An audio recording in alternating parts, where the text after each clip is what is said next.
الحمدللہ رب العالمین والصلاة والسلام علی سید الانبیاء والمرسلین اما بعد فاعوذ باللہ من الشیطان الرجیم بسم اللہ الرحمن الرحیم صلی اللہ علی نبی امی والہ صلی اللہ علیہ وسلم صلاۃ و سلاما علیک یا سیدی یا رسول اللہ۔ ماہ رمضان کی آمد ہے۔ اس مہینے میں فرض کا ثواب 70 گنا بڑھا دیا جاتا ہے اور نفل کا ثواب فرض کے برابر کر دیا جاتا ہے۔ اس ماہ مقدس میں ہر لمحہ خیر و برکت اور رب تعالیٰ کی رحمتیں نازل ہوتی رہتی ہیں۔ مجدد الف ثانی رحمۃ اللہ تعالیٰ علیہ فرماتے ہیں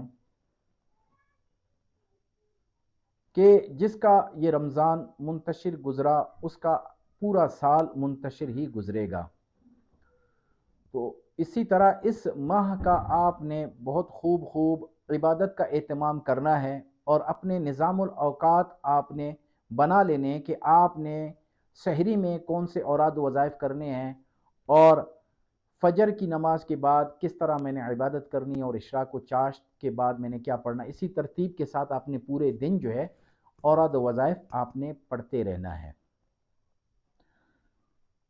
میں اس کی ترتیب آپ کو بتا دیتا ہوں کہ آپ نے یہ پورا ماہ کس طرح گزارنا ہے، کیونکہ بزرگان دین جتنے بھی تھے وہ تمام جو تھے اس ماہ میں وہ چلہ کشی کیا کرتے تھے۔ شاہ محدث دہلوی رحمۃ اللہ تعالی علیہ آپ جو 20 شعبان المعظم کو آپ معتکف ہو جایا کرتے تھے مخصوص افراد کے ساتھ، مخصوص جو ان کے اپنے قریبی احباب تھے ان کے ساتھ جو ہے آپ 40 دن کا اعتکاف کیا کرتے تھے اور انہی تمام 40 دن میں جو ہے آپ اوراد و وظائف کیا کرتے تھے اور کتابیں بھی اسی دوران لکھا کرتے تھے۔ یہ یاد رکھیں کہ جس کا رمضان اچھا گزرا، ریاضت اور عبادت میں گزرا، تو پورا سال جو ہے وہ ذہنی سکون میں وہ بندہ رہے گا، اور جس کا جو یہ ماہ رمضان بہتر نہیں گزرا، کھیل کود میں اور بیہودہ باتوں میں اس نے گزارا، تو پورا سال وہ کبھی بے سکونی میں ہی رہے گا، اس کے ذہنی سکون اسے میسر نہیں ہوگا۔ تو اسی ترتیب کے ساتھ میں آج بتاتا ہوں کہ خوش نصیب ہے وہ شخص جس نے ماہ رمضان کو پایا اور ماہ رمضان اس سے راضی ہو کر چلا گیا۔ بدبخت ہے وہ شخص جس نے رمضان شریف کو پایا اور رمضان شریف کو ناراض کر دیا۔ وہ بدبخت ہے وہ شخص جس نے اپنی مغفرت اس ماہ میں نہیں کروائی، جس کی ہر لمحے میں جو ہے برکات ہی برکات ہیں، اور افطار کے وقت تو 10 لاکھ لوگوں کی جو ہے مغفرت ہو جاتی ہے، ایسے لوگوں کی جن پر جو ہے گناہگار جہنم جن پہ واجب ہو چکی ہو، ان لوگوں کی مغفرت ہو جاتی ہے۔ اور جو ہے جمعے کا دن تو ہر لمحہ 10 لاکھ لوگوں کی مغفرت ہوتی ہے۔ اسی طرح لاکھوں اربوں لوگوں کی جو ہے مغفرت اس ماہ میں جو ہے ہو جاتی ہے۔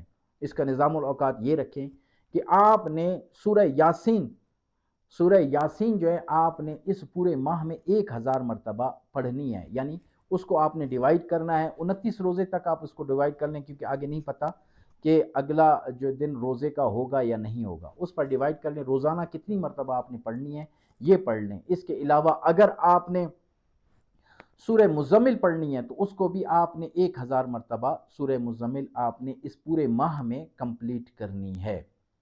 تو اسی طرح جو ہے آپ نے چلتے پھرتے یا رحیموں کا ورد کرتے رہنا ہے۔ اس کے جب بھی یاد آ جائے اس پورے ماہ میں یا رحیموں کا جو ہے وہ تسبیح اس کی پڑھتے رہیں۔ اور دوسرا یاسین شریف ہے، سورہ مزمل ہے، یہ آپ پڑھتے رہیں۔ اس کے علاوہ قرآن پاک کی جو تلاوت ہے وہ تلاوت کیا کریں۔ کوشش کریں کہ کم از کم اس ماہ میں 3 مرتبہ قرآن پاک کا ختم کر لیں، اور جو ہے استغفار کثرت کے ساتھ پڑھیں اور درود پاک بھی اس میں کثرت کے ساتھ پڑھتے رہیں۔ رب تعالیٰ سے دعا ہے کہ رب تعالیٰ ہمیں صحیح معنی میں نماز پڑھنے اور صحیح معنی میں روزے رکھنے اور صحیح معنی میں وظائف پڑھنے کی توفیق عطا فرمائے۔ وما